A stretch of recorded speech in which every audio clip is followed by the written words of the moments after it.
लक्ष्य education channel में आपका बहुत स्वागत है। देखिए, निदानात्मक कक्षाओं हेतु मॉड्यूल 2023-24 कक्षा 9वीं गणित, इसमें अध्याय 2 बहुपद के अंतर्गत जितने भी ऑब्जेक्टिव है उनका यहाँ पर अध्ययन करेंगे। तो पहला हमारे पास दिया है प्रश्न 1, सही विकल्प का चयन कीजिए। ठीक है, यहाँ सही विकल्प का चयन करना है। इस तरीके से आपके ऑब्जेक्टिव क्वेश्चन परीक्षा में पूछे जाते हैं, उन्हीं को यहाँ पर दिया गया है। तो देखिए क्या है पहला सवाल कि निम्नलिखित में से कौन सा एक बहुपद है। तो बहुपद में फ्रेंड्स वर्गमूल या परिमेय संख्या की घात नहीं होना चाहिए, उसको बहुपद नहीं कहा जाता। तो देखिए यहाँ पर भी x का वर्ग है, तो ये मतलब परिमेय हर में है, तो ये भी बहुपद नहीं है। इसमें वर्गमूल का चिन्ह लगा, ये भी बहुपद नहीं है। यहाँ पर ये भी बहुपद नहीं है। इसमें देखिए 1/2 की घात है और ऊपर 3/2 की घात है। इसको घटाएंगे तो 3/2 में से यहाँ का 1/2 जाएगा तो 1 की घात बचेगी। यहाँ पर दोनों में यहाँ 2 की घात और यहाँ 1 की घात आ जाएगी। तो ये ऑप्शन नंबर सी राइट होगा, ये बहुपद है। इसके बाद देखिए ये वाला जो बहुपद दिया है इसकी घात पूछा है, तो सबसे बड़ी जो घात होती है वो बहुपद की घात होती है। यहाँ सबसे बड़ी घात देखिए यहाँ पर 0 है, यहाँ 0, तो ये तो पूरे पद 0 हो जाएंगे। तो सबसे बड़ी घात 4 की हुई, तो यहाँ उत्तर आ जाएगा 4। फिर है बहुपद px बराबर x² ऋण 2 वर्गमूल 2x धन 1 हो तो p 2 वर्गमूल 2 बराबर है। इसका मतलब है x के स्थान पर 2 वर्गमूल 2 रखना है। तो देखिए हमारे पास बहुपद दिया है x² -2 वर्गमूल 2 × x + 1। तो यहाँ पर हम रखेंगे 2 वर्गमूल 2, तो 2 वर्गमूल 2 पूरे पर 2 की घात ऋण 2 वर्गमूल 2 फिर गुणित 2 वर्गमूल 2 धन 1। ठीक, अब इसको आगे हल कर दीजिए। तो देखिए 2 का वर्ग हो गया 4 और ये वर्गमूल से वर्ग कट गया, तो ये आ गया 2 ऋण ये 2 दूनी 4 गुणित ये 2 का गुणा ये 2 धन 1। तो इससे कट गया तो बचा उत्तर हमारे पास 1। तो इसका आंसर आ जाएगा 1, जो कि ऑप्शन नंबर बी राइट होगा। इसके बाद देखिए यदि px बराबर x धन 3 और px धन p माइनस x बराबर होगा। देखिए px बराबर दिया है x धन 3, तो px और उसमें जोड़ना है p माइनस x, तो x के स्थान पे माइनस x रखना है। अब तो देखिए px का मान हो गया x धन 3 धन, उसमें अब मान रखना है p ऋण x का, तो जहाँ x है वहाँ ऋण x रखना है, तो ऋण x धन 3। इससे कट गया तो 3 और 3 कितने होंगे 6, तो उत्तर आ जाएगा 6। तो देखिए ऑप्शन नंबर डी राइट होगा। इसके बाद अगला क्वेश्चन दिया है px बराबर 2x धन 5 का शून्यक होगा। तो शून्यक के लिए इसको पूरा 0 के बराबर रखना पड़ेगा। तो यहाँ पर हम लिखेंगे 2x धन 5 बराबर 0, 2x बराबर ऋण 5, तो x बराबर ऋण 5/2, तो x का मान आ जाएगा ऋण 5/2, जो कि हमारे ऑप्शन नंबर बी में दिया हुआ है। फिर है x धन 1 निम्नलिखित बहुपद का गुणनखंड है। इसमें किसका गुणनखंड है ये हमको बताना है। देखिए जिसमें हम ऋण x यहाँ पर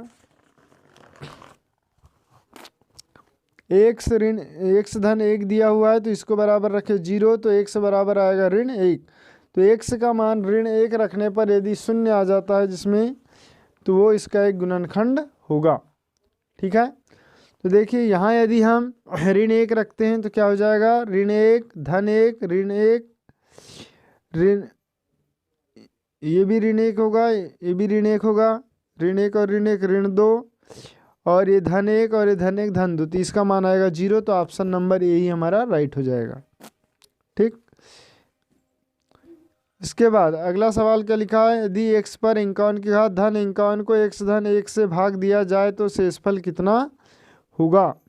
देखिए x पर 51 की घात है और धन 51 है, इसको x धन 1 से भाग देना है, तो शेषफल कितना बचेगा। तो फ्रेंड्स x धन 1 से भाग देंगे तो शेषफल पूछा है।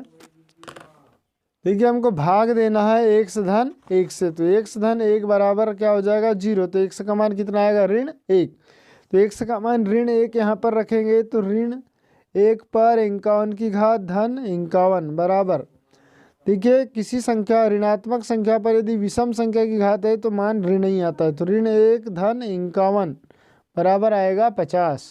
कितना आ जाएगा शेषफल? 50 शेषफल होगा, जो कि ऑप्शन नंबर डी में दिया हुआ है। अब है 249 पर 2 की घात ऋण 248 पर 2 की घात का मान होगा। फ्रेंड्स यहाँ पर हम A square minus B square equal to A plus B into A minus B वाला फार्मूला लगा देंगे। देखिए यहाँ पर है 249, तो ये हो जाएगा 249 धन 248, ठीक है। और दूसरे कोष्टक में आ जाएगा 249 ऋण 248।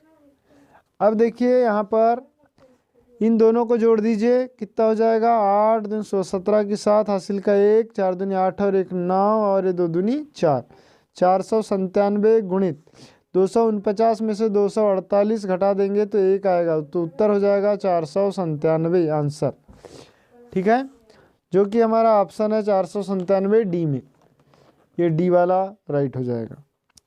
इसके बाद दिया है ए धन बी धन सी बराबर 0 हो तो ए क्यूब धन बी क्यूब धन सी क्यूब बराबर होता है, तो इसके बराबर हो जाएगा 3abc, जो कि एक सरसमीका है, ठीक है। फिर है बहुपद 5x ऋण 4x का वर्ग धन 3 का मान है जब x बराबर 2 हो तो क्या होगा?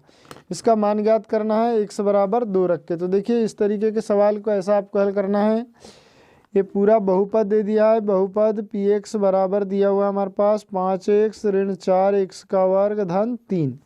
अब x बराबर 2 रखना है, तो ये हो जाएगा p2 बराबर ये 5 गुणी 2 ऋण 4 गुणी 2 का वर्ग धन 3, ठीक है। तो 5 दूनी 10 ऋण 4 गुणी 2 का वर्ग 4 धन 3, तो ये होगा 10 ऋण 4 4 16 धन 3। तो ये देखिए 10 और 3 कितना हुआ? 13 ऋण 16 बराबर ऋण 3, उत्तर आ जाएगा ऋण 3, जो कि ऑप्शन नंबर बी इसका राइट होगा, ठीक है फ्रेंड्स। नेक्स्ट क्वेश्चन देख लेते हैं। प्रश्न क्रमांक 2, रिक्त स्थान की पूर्ति कीजिए। अशून्य अचर पद की घात सदैव खालिस्तान होती है। तो देखिए अशून्य अचर पद, कोई अचर पद है उसकी घात कितनी होगी? शून्य होगी, ठीक है, उसकी घात शून्य होती है। जैसे इसको समझ सकते हैं आप इस तरीके से, यदि कोई अचर पद ये है तो इसकी घात कितनी है? तो यहाँ कोई चर राशि पर 0 की घात होगी तभी आ जाएगा, इसका मान हो गया 1 और 1 का गुणा 4 में हुआ तो 4 गुणित 1 बराबर 4, तो अचर पद आ गया। तो इस तरीके से घात कितनी होती है? शून्य होती है, तो यहाँ आ जाएगा शून्य। फिर रैखिक बहुपद में चर की अधिकतम घात होती है, तो रैखिक बहुपद में चर की अधिकतम घात 1 होती है। फिर है बहुपद एक्स क्यूब ऋण एक्स स्क्वायर धन 1 में एक्स स्क्वायर का गुणांक है। देखिए एक्स स्क्वायर का गुणांक है, ऋण लिखा है तो ऋण 1 आ जाएगा, ठीक। फिर है बहुपद एक्स स्क्वायर धन 11x धन 10 का एक गुणनखंड x धन 1 है, तो दूसरा गुणनखंड ज्ञात कीजिए।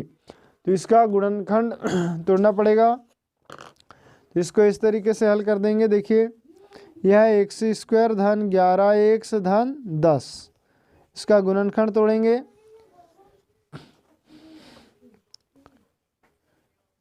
तो यहाँ पर आ जाएगा, दोनों में से क्या निकालेंगे? x धन 1 कॉमन निकाल देंगे, तो ये आ जाएगा। यहाँ पर देखिए x निकल गया, तो यहाँ बचा